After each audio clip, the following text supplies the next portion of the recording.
আজ 14ই নভেম্বর আরজিকর কাণ্ডের প্রতিবাদে 14ই আগস্ট রাত দখলের 3 মাস দিকে দিকে সেই মিছিল, প্রতিবাদের মিছিল সল্টলেক সিটি সেন্টার থেকে করুণাময়ী পর্যন্ত ঠাকুরপুকুর এসবি পার্কের ছবি আপনারা দেখছেন। পথনাটিকার মাধ্যমে প্রতিবাদের স্বর তারা আরো জোরালো করছেন। কথা বলবো, আমাদের সঙ্গে রয়েছেন আমাদের প্রতিনিধি ঐশী মুখোপাধ্যায়।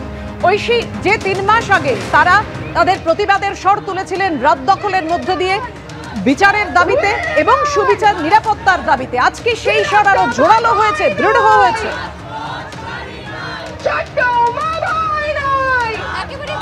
প্রতিবাদ অস্ত্র, লড়াই মন্ত্র, আর রাস্তাই একমাত্র রাস্তা, এই মন্ত্রকে সামনে রেখে তারা দেখতে পাচ্ছে সিটি সেন্টার থেকে এই মুহূর্তে মিছিল শুরু করেছে।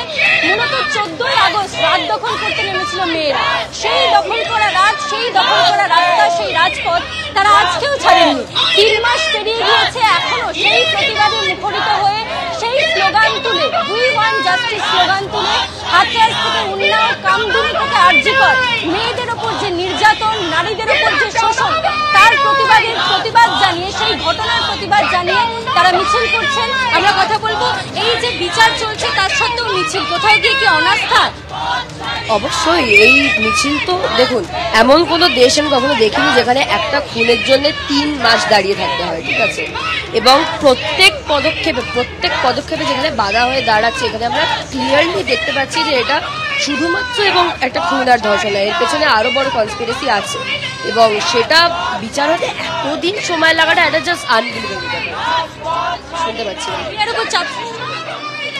সিবিআইয়ের উপরে চার্জশিটটি হচ্ছে, সিবিআইয়ের উপরে চাপ সৃষ্টি করা এই মুহূর্তে দরকার। আমরা শেষ হিয়ারিংয়েও দেখেছি যে তারা আরও সময় চেয়েছে, কিন্তু সিবিআই এবং যে ঠিকঠাক তদন্ত করছে সেটাও আমরা দেখতে পাচ্ছি, কারণ বেশ কয়েকটা রিপোর্ট জমা পড়েছে এবং সেইগুলো দিয়ে হিয়ারিং আগে চলছে।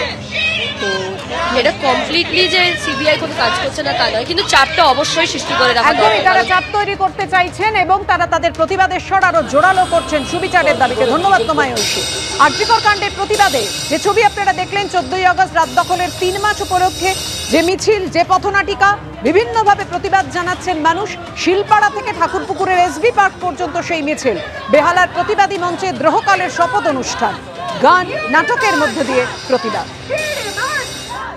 আজকে 14ই নভেম্বর, 3 মাস পূর্ণ হচ্ছে 14ই আগস্ট। আমরা 14ই আগস্ট যেমন লক্ষ লক্ষ মানুষকে রাস্তায় দেখেছি, মহিলাদের রাত দখল দেখেছি, মেয়েদের রাত দখল দেখেছি, একই সাথে আমরা দেখেছি আরজিকর মেডিকেল কলেজে সেই দুষ্কৃতীদের ভাঙচুর। তাই আমরা এটা বলতে চাই, আমাদের রাজ্যের প্রতিবাদী মানুষ এখনো জেগে আছেন, তারা এখনো পাহারা দিচ্ছেন। যতদিন না হয় ন্যায় বিচার হবে, আমাদের রাজ্যের দুষ্কৃতি এবং দুর্নীতির শেষ হচ্ছে, আমরা রাস্তাতেই থাকবো।